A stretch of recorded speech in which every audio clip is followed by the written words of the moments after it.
হয় আজি ধৰক আমাৰ যি 7 মে'ত লোকসভা নিৰ্বাচন আগন্তুক আজি আমাৰ এই কালাপানী অঞ্চলত বৃহৎ ইফতাৰ পাৰ্টি এখন আমাৰ AGP BJP দলৰ কাৰ্যকৰ্তাসকলে কৰিলে ভালেখিনি সঁহাৰি পাই আছোঁ আৰু আমাৰ জাভেদ ইছলাম চাহাবে জোটৰ প্ৰাৰ্থী তেখেতৰ প্ৰতি গোটেই ধুবুৰী লোকসভাৰ ৰাইজে আকৃষ্ট হৈছে যে এইবুলি মানুহ আৰু আৱেগৰ লগত নহয় উন্নতিৰ লগত থাকিব জাভেদ ইছলাম জিকিলে উন্নতি হ'ব জাভেদ ইছলাম জিকিলে গৰখহনীয়া যিটো অৱস্থা সেইটো ৰোধ হ'ব সেই আশাৰে মানুহবিলাক এইবাৰ ধাবিত হৈছে AGPৰ প্ৰতি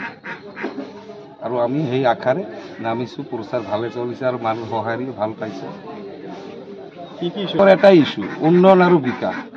কাৰণ উন্নয়ন নহ'লে আমাৰ মানকাচৰ ধুবুৰী লোকসভা যদি ডেভেলপ নহয় কিন্তু গোটেই অসমে ডেভেলপ নহ'ব বুলি ক'ব পাৰে কাৰণ এটা ৰাজ্য যদি ডেভেলপ হ'ব বিচাৰে তেতিয়াহ'লে এটা ঠাইও নাথাকিব যে ডেভেলপ নহয় মানকাচৰ যদি ডেভেলপ নহয় তাৰমানে অসমখন ডেভেলপ নহয় এইকাৰণে মানুহৰ বিশ্বাস যে এইবুলি আমাৰ লোকেল কেণ্ডিডেট হয় জাভেদ ইছলাম চাহাবে দক্ষতাশীল ব্যক্তি আদৰ্শৱান ব্যক্তি তেখেতক যদি আমি জিকাব পাৰোঁ ইনশাআল্লাহ এইবুলি আমাৰ উন্নতি হ'ব আৰু উন্নতিৰ লগতে এইবাৰ মানুহবিলাকক সাগৰি জনাইছে 1 লাখৰ নিচিনা পাম এইটো অসম্ভৱ ভোট পাম কাৰণ মই বিজেপিৰ এজন জিলা সভাপতি আমাৰ বিজেপিৰ এনেকুৱা কাৰ্যকৰ্তা পৃথিৱীৰ ভিতৰত 1 নম্বৰ ভাৰতীয় জনতা পাৰ্টিৰ দল সংগঠন আমালোকৰ কাৰ্যকৰ্তা এনেকুৱা আমি কাম কাজ কৰোঁ ভোটৰ সময়ত যদি আমি ভোট বেছি পাওঁ বেলেগ দলে কয় যে ভোট EVM ফিক্সিং কৰে এইটো নহয় আমাৰ কাৰ্যকৰ্তা এনেকুৱা আমি কাম কৰি দিনে দেখাই কাম কৰোঁ আৰু এনেকুৱাভাৱে আমি চলোঁ ৰাইজৰ লগত আমি সাংগঠনিক আমাৰ শক্তিশালী এই শক্তিশালীৰ কাৰণে আমি ইমান ভোট পাওঁ তাৰ কাৰণে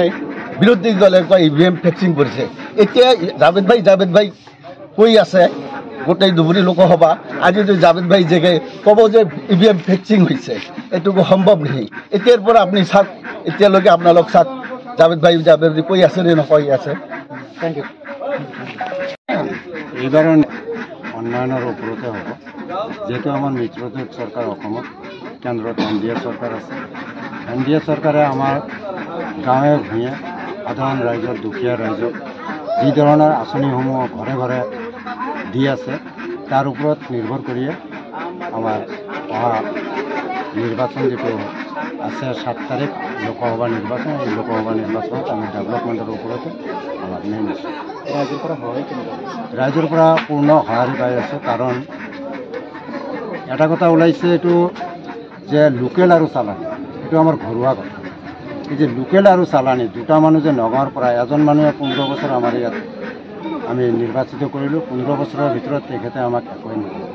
আনকি তেখেতক কোনো এটা গাঁৱৰ মানুহ কেতিয়াবা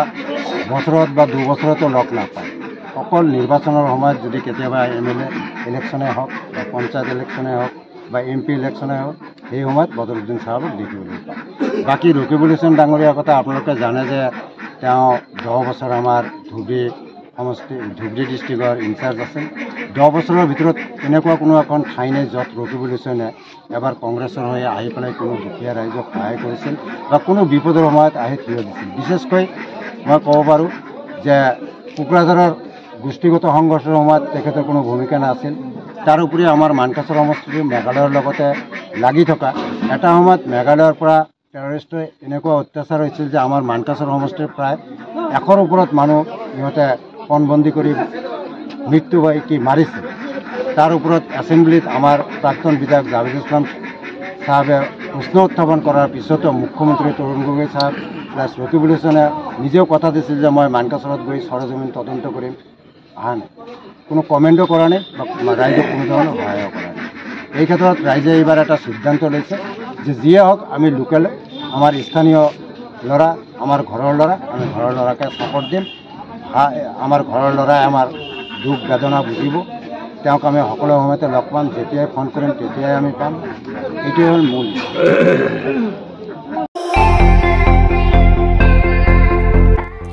আপুনিও ভুগিছে নেকি গেছৰ সমস্যাত গেছ আৰু লিভাৰ ৰিলেটেড সকলো সমস্যাৰ একমাত্ৰ সমাধান গেষ্ট্ৰচিটি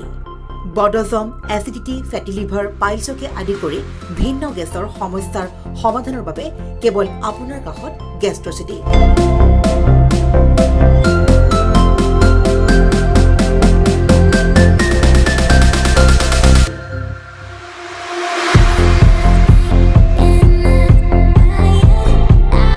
ভিজিট কৰক গেষ্ট্ৰচিটি, গুৱাহাটী, হাতীগাঁও চাৰিআলি। যোগাযোগ নম্বৰ 7577999909।